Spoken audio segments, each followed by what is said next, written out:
I have to ask, and I read this in the book. Jerry Lawler once came to you and asked you to essentially be a hitman, not killing somebody else, but hurting them. You have to tell us that Yes. story. Well, I think Jimmy Hart embellished the story more because it was just like a passing time to me that basically somebody had kind of dropped a hint or more kind of like wanted me to put some pressure on somebody in a match. And here's the thing, James. First of all, I'm not a shooter. I mean, there are guys that do that, and there are guys that can get away with that and can back it up. I wasn't a shooter. I knew how to protect the business. I knew how to handle an audience and somebody jumping in the ring. I knew how to do all of those things. But as for just going out there and challenging people or whatever, and when you hand yourself to somebody in a match, they're basically trusting you, and your reputation is okay. I can be trusted. Now, once you step out of that and you do something to hurt somebody, then basically you have a black mark that never leaves. It's like having straight A's in school and one F. And when that F comes up, it comes up strong.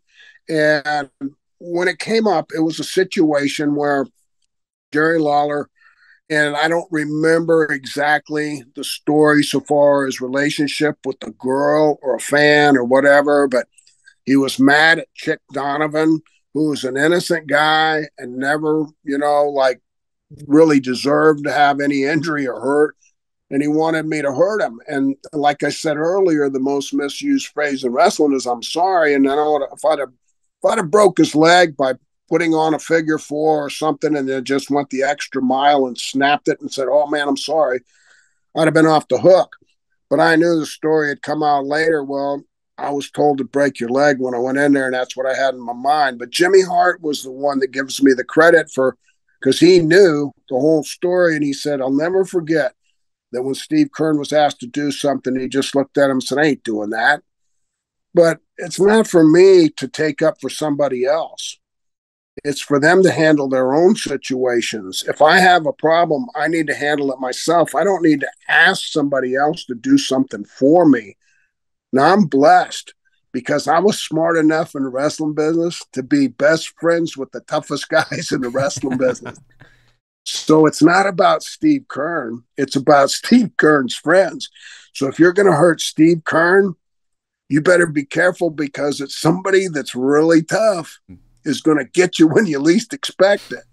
So that the story, it's not as exciting probably as you thought it would be, but the real fact is when I was asked, I just refused to do it. And of course, we had our differences, him and I, but one of the things I was told when actual Jerry Jarrett came and asked me to come to his territories, he said, I want you to come work Tennessee. And I said, well, I've always heard, don't go to Tennessee. Don't go to Tennessee because you'll never get over Lawler or Dundee. They switched the book. One will be the booker for 6 months and the other be the booker. They're going to control the main events and they're going to control all the money. And I said, well, that's kind of a challenge.